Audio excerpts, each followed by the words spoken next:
In the name of Allah, the gracious, the most merciful. Dear students, आज हम chapter number 1 के important short questions की तीसरी video बना रहे हैं। ये क्वेश्चन भी पिछले बोर्ड्स के पेपरों में आए हुए हैं और ये बहुत अहमियत के हामिल हैं। इनको भी आप ज़रूर तैयार करेंगे। 20 क्वेश्चन हम पहले स्टडी कर चुके हैं। Question 21, define theory, give important features of a good theory. Theory की तारीफ करें और इसकी अहम खुसूसियात तारीफ करें। थ्योरी को हम पहले डिफाइन कर चुके हैं और ऐसी हाइपोथेसिस जो वेल सपोर्टेड और आमतौर पर एक्सेप्टेड हो, ऐसी हाइपोथेसिस जो है वो थ्योरी की शक्ल इख्तियार कर लेती है। अब फीचर्स ऑफ गुड थ्योरी की खुसूसियात। The most important feature of good theory is that it may suggest new and different hypotheses। एक अच्छी थ्योरी की खूबी है कि उससे नई और मुख्तलिफ किस्म की हाइपोथेसिस को अखज़ किया जा सकता है। A good theory is predictive। एक अच्छी थ्योरी ऐसी थ्योरी होती है जो प्रिडिक्टिव है, जो मजीद हाइपोथेसिस की पेशगोई करती है। And has an explanatory power, और उसमें किसी भी प्रॉब्लम को एक्सप्लेन करने की सलाहियत मौजूद होती है। That is why it is also called a productive theory. इसलिए ऐसी थ्योरी को प्रोडक्टिव थ्योरी कहते हैं, यानी जिससे न्यू हाइपोथेसिस प्रोड्यूस हो सके। Question number 22, what is hydroponic culture technique. असल में ये एक ऐसी टेक्निक है जिसमें हम हवा भरे पानी को इस्तेमाल करते हैं। ये हाइड्रोपोनिक कल्चर टेक्निक जो है ये किसी न्यूट्रिएंट की पौधे के लिए अहमियत के हवाले से हमें बताती है कि आया कि ये न्यूट्रिएंट पौधे के लिए अहम है या नहीं है।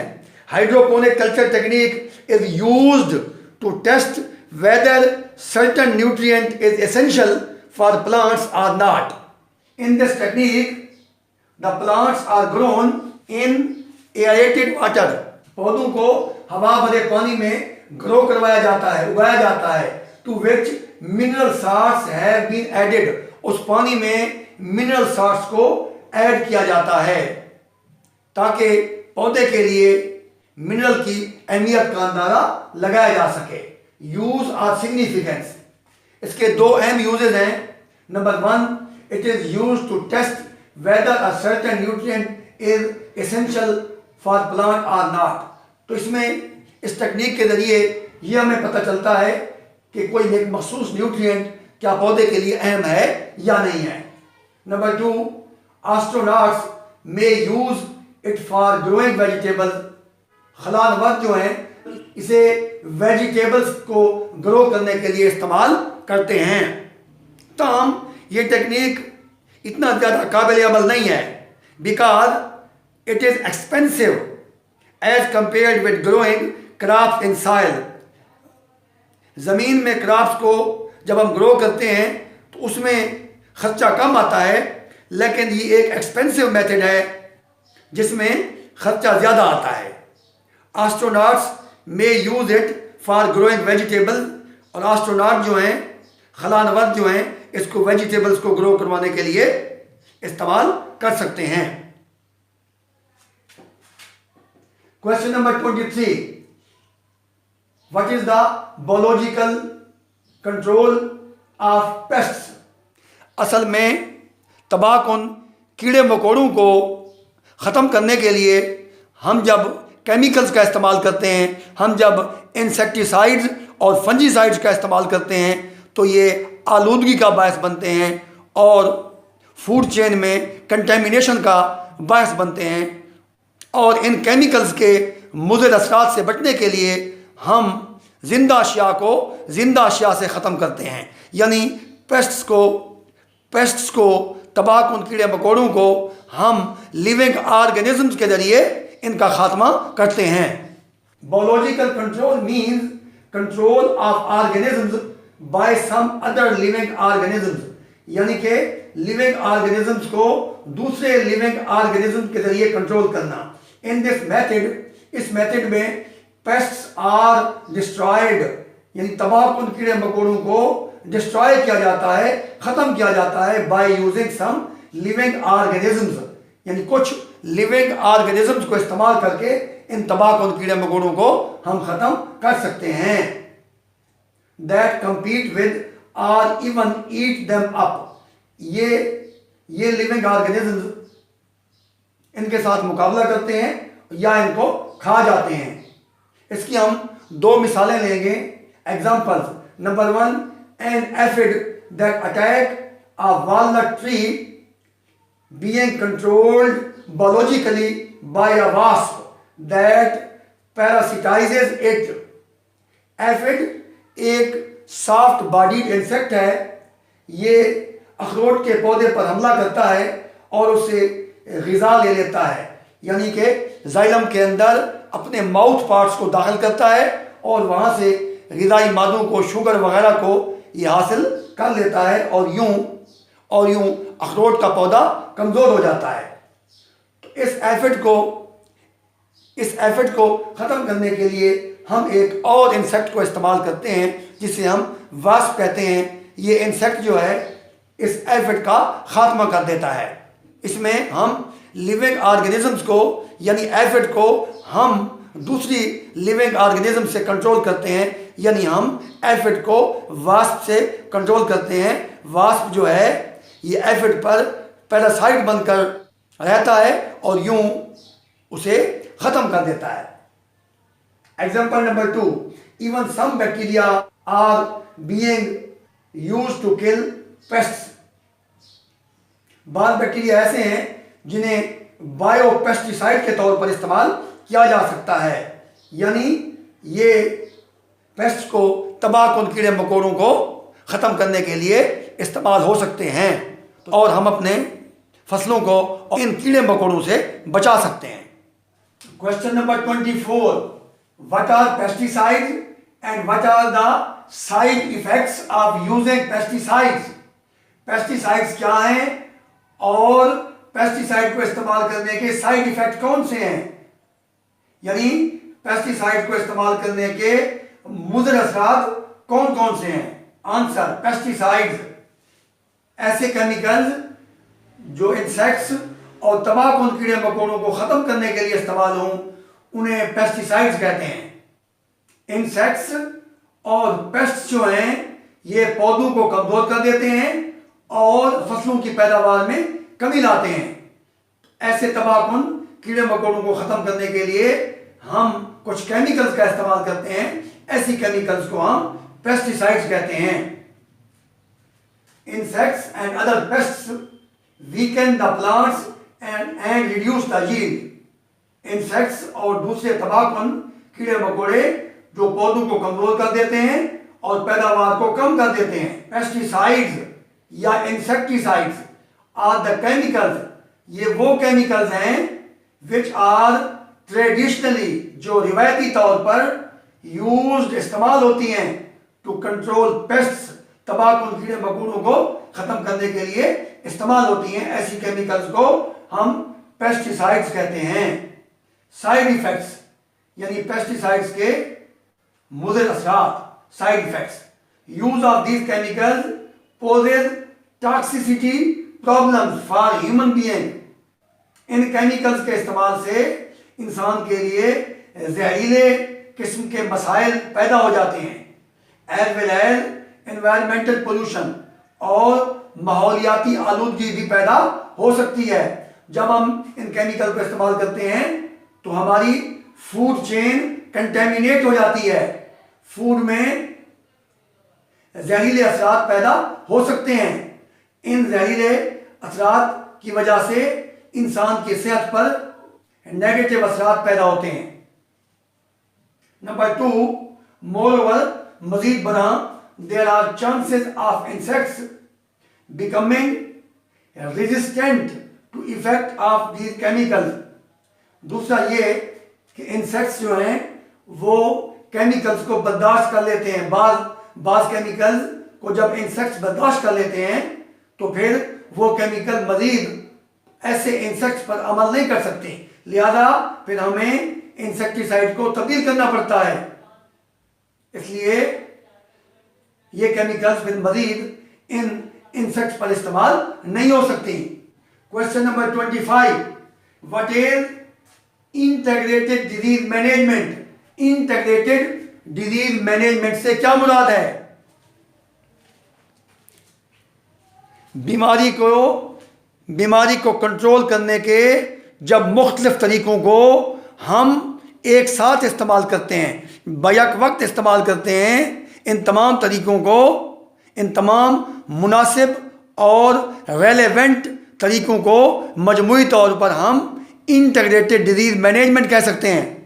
Integrated disease management, effective control of particular disasters disease, खास किस्म की खतरनाक बीमारी का बेहतरीन control, effective control. All common diseases of plants, या प्लांट्स की आमतौर पर लगने वाली बीमारियों का control can be achieved by using relevant and appropriate methods of disease control. तो हम इन पौधों की बीमारियों को कंट्रोल करने के लिए मुनासिब और रेलेवेंट तरीकों को इस्तेमाल कर सकते हैं। Such an approach of disease control, disease control की ऐसी अप्रोच को is called integrated disease management. ऐसी अप्रोच को हम इंटीग्रेटेड डिजीज मैनेजमेंट कहते हैं। ये एक ऐसी अप्रोच है जिसमें हम लोगों को आगाही देते हैं, बीमारियों के खिलाफ लोगों को अवेयर करते हैं और उन बीमारियों की वजूहात के बारे में भी बताते हैं और इनको ख़त्म करने के लिए भी हम लोगों को तरीके बताते हैं। इस किस्म का प्रोग्राम भी इंटीग्रेटेड डिजीज मैनेजमेंट में शामिल है। This program also requires awareness of community, कि हम मुआशरे को आगाह करें about the severity of the problem, यानी प्रॉब्लम की शिद्दत से हम आगाह करें। इट्स काजेज, प्रॉब्लम की वजूहात के बारे में भी हम लोगों को आगाह करें। एंड इट्स रेमेडीज, और इसके इलाज के बारे में भी लोगों को आगाह किया जाए। ये तमाम चीज़ें इंटीग्रेटेड डिजीज मैनेजमेंट में आती हैं। This is a very effective program, ये बहुत पुरअसर प्रोग्राम है फॉर एलिमिनेशन, खात्मा करने के लिए, and control of dangerous diseases, और ख़तरनाक बीमारियों को कंट्रोल करने के लिए ये एक इफेक्टिव प्रोग्राम है फ्रॉम द ह्यूमन सोसाइटी, यानी इंसानी मुआशरे से ऐसी ख़तरनाक बीमारियों का खात्मा करने के लिए ये एक इफेक्टिव प्रोग्राम है जिसके तहत हम इन बीमारियों को ख़त्म कर सकते हैं। Question number 26, differentiate between chemotherapy and radiotherapy. Chemotherapy से मुराद केमिकल्स के जरिए कैंसर के पेशेंट्स का इलाज। ये केमिकल्स पेशेंट के कैंसरस पार्ट और नॉर्मल सेल्स दोनों को ख़त्म कर सकती हैं। Chemotherapy consist of administrating certain chemical. Chemotherapy में कुछ मखसूस किस्म की केमिकल्स को दाखिल किया जाता है टू द पेशेंट, यानी मरीजों के अंदर एट रेगुलर इंटरवल, वक्फे वक्फे से। The chemical may kill both cancerous and normal cells. ये केमिकल्स कैंसरस सेल्स और नॉर्मल सेल्स दोनों को खत्म कर सकती हैं। यानी केमिकल्स के जरिए कैंसर का इलाज, इसे हम कीमोथेरेपी कहते हैं। रेडियोथेरेपी यानी रेडियो एक्टिव शुआओं के जरिए कैंसर का इलाज। रेडियो एक्टिव मटेरियल से रेडियो एक्टिव शुआएं कैंसर वाले हिस्से पर डाली जाती हैं और कैंसर वाला हिस्सा खत्म हो जाता है, यानी शुआओं के जरिए कैंसर का इलाज। In radiotherapy cancerous part is expose to short wave radiation. Cancer वाले हिस्से को शॉर्ट वेव रेडिएशंस के सामने लाया जाता है। वो शुआएं रेडियो एक्टिव मटेरियल से आ रही होती हैं, from radioactive material repeatedly at regular interval. बार बार ये शुआएं कैंसर वाले हिस्से पर डाली जाती हैं। इन पाकिस्तान में are several center centre.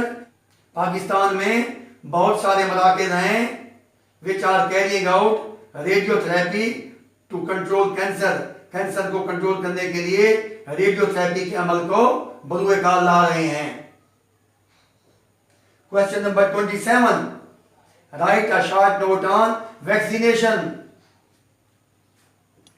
Vaccine एक ऐसा केमिकल है जो मरे हुए जर्म्स या कमजोर जर्म्स से हासिल होती हैं।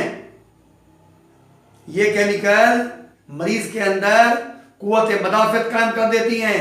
यानी वैक्सीन जो है ये एंटीबॉडीज प्रोड्यूस करती है और यूं बीमारी के खिलाफ कुव्वत मदाफत पैदा हो जाती है। A chemical that is directly derived from germs. ऐसा केमिकल जो डायरेक्टली जर्म से अखज किया जाए and produces resistance against the disease in animal, और वो एनिमल में बीमारी के खिलाफ रेजिस्टेंस पैदा करे, ऐसी केमिकल को हम वैक्सीन कहते हैं। Vaccination is inoculation of human body with inactive और वीकेंड पैथोजेंस। वैक्सीनेशन से मुराद इंसानी बॉडी के अंदर इनएक्टिव या कमजोर पैथोजेंस को दाखिल किया जाता है। That is attenuated culture of bacterial vaccine. यानी उस कल्चर के अंदर कमजोर बैक्टीरिया मौजूद होते हैं और यही कमजोर बैक्टीरिया वैक्सीन है। आज पैथोजेनिक प्रोडक्ट्स या फिर पैथोजेनिक प्रोडक्ट्स होते हैं, यानी डिजीज कॉजिंग प्रोडक्ट वो दाखिल किए जाते हैं in order to stimulate active acquired immunity, ताकि बॉडी के अंदर एक्टिव एक्वायर्ड इम्यूनिटी पैदा की जा सके। यानी वो कमजोर जरासीम खुद तो बीमारी पैदा नहीं कर सकते लेकिन बीमारी के खिलाफ कुव्वत मदाफत पैदा कर लेते हैं, यानी जिस्म के अंदर एंटीबॉडीज पैदा कर लेते हैं और वो एंटीबॉडीज मरीज के अंदर कुव्वत मदाफत को कायम कर देती हैं। Vaccine stimulate the production of antibodies in the body. Vaccine जो है वो बॉडी के अंदर एंटीबॉडीज को प्रोड्यूस करती हैं and making a person immune against the disease, और वो बीमार शख्स बीमारी के खिलाफ कुव्वत मदाफत पैदा कर लेता है और इन्फेक्शन या इन्फेक्शन के खिलाफ कुव्वत मदाफत पैदा हो जाती है। Many diseases such as polio, बहुत सारी बीमारियां मसलन पोलियो, वूपिंग कफ, काली खांसी, मीजल्स, खसरा, मम्प्स, स्वोलन नेक यानी कनपेड़े, ईटीसी वगैरह वगैरह can easily be controlled by vaccination. इन बीमारियों को वैक्सीनेशन के जरिए आसानी से कंट्रोल किया जा सकता है। आज शॉट्स, वैक्सीनेशन का दूसरा नाम शॉट्स भी है। इम्तिहान में बोर्ड के इम्तिहान के अंदर व्हाट इज वैक्सीनेशन की बजाय व्हाट आर शॉट्स भी आ सकता है, क्योंकि वैक्सीनेशन का दूसरा नाम शॉट्स भी है। Question number 28, what are endangered species. Endangered species से क्या मुराद है? एंडेंजर्ड स्पीशीज द एनिमल और प्लांट स्पीशीज, यानी एनिमल और पौधे की वो species that are in danger to become extinct, वो एक्सटेंट होने के खतरे से दो चार हों, ऐसी स्पीशीज को एंडेंजर्ड स्पीशीज कहते हैं। Example, Indus dolphin, Marco Polo sheep, these are the examples of the endangered species. Question number 29, compare radiotherapy and gene therapy. Radiotherapy में हम रेडियो एक्टिव शुआओं का इस्तेमाल करते हैं कैंसर के इलाज के लिए, यानी use of radio active radiation for the treatment of cancer. Radiotherapy is used to treat cancer. Radiotherapy cancer के इलाज के लिए इस्तेमाल होती है। Gene therapy number 1, gene therapy is used to repair defective genes. Gene therapy में हम defective genes को रिपेयर करते हैं। Number 2, in radiotherapy the cancerous part is exposed to short wave radiation from radioactive material. Radiotherapy में cancer वाले हिस्से को radioactive material से आने वाली शॉर्ट वेव रेडिएशन के सामने एक्सपोज किया जाता है रिपीटेडली, बार बार, एट रेगुलर इंटरवल, मुनासिब वक्फों के साथ। जब वो शुआएं कैंसर पार्ट पर पड़ती हैं, जब वो शुआएं कैंसर की ट्यूमर्स पर पड़ती हैं तो उनको तोड़ देती हैं और यूं बॉडी का कैंसर वाला हिस्सा खत्म हो जाता है। Gene therapy number 2, in gene therapy a normal gene is isolated. Gene therapy में हम नॉर्मल जीन को आइसोलेट करते हैं, सेल से निकालते हैं, and inserted into the host, और उसको होस्ट में दाखिल कर देते हैं through bone marrow. Bone marrow के थ्रू, बोन मैरो एक वेस्कुलर कनेक्टिव टिश्यू है जिससे red blood cell, white blood cell वगैरह बनते हैं। बोन मैरो के थ्रू उस नॉर्मल जीन को सेल के अंदर दाखिल कर देते हैं और यूं जीन के जरिए बीमारियों का इलाज किया जा सकता है। डिफेक्टिव जीन को निकाल लिया जाता है और उसकी बजाय नॉर्मल जीन्स को इंसर्ट कर लिया जाता है। Question number 30, right disadvantages of pesticides. इस क्वेश्चन का जवाब क्वेश्चन नंबर 24 में आ चुका है, जहां पर साइड इफेक्ट्स ऑफ पेस्टिसाइड बयान किए गए हैं। वही इसका जवाब है। आप क्वेश्चन नंबर 24 को देखें। Question number 31, give significance of study of fossils. Fossils की स्टडी की अहमियत बयान करें। देखें, fossils are remains of living organisms and their impressions which are preserved in the sedimentary rocks. Fossils जानदारों के ऐसे ढांचे हैं जो तहदार चट्टानों में महफूज होकर रह गए हैं, जो आज से लाखों साल पहले जानदार मर गए और वो इन तहदार चट्टानों के अंदर महफूज होकर रह गए। उनको हम फॉसिल्स का नाम देते हैं। फॉसिल्स की एवोल्यूशनरी पॉइंट ऑफ व्यू से बहुत ज़्यादा अहमियत है। The study of fossils is very important for the determination of age of organisms. हम जानदारों की एज का अंदाज़ा फॉसिल्स के मुताले से लगा सकते हैं।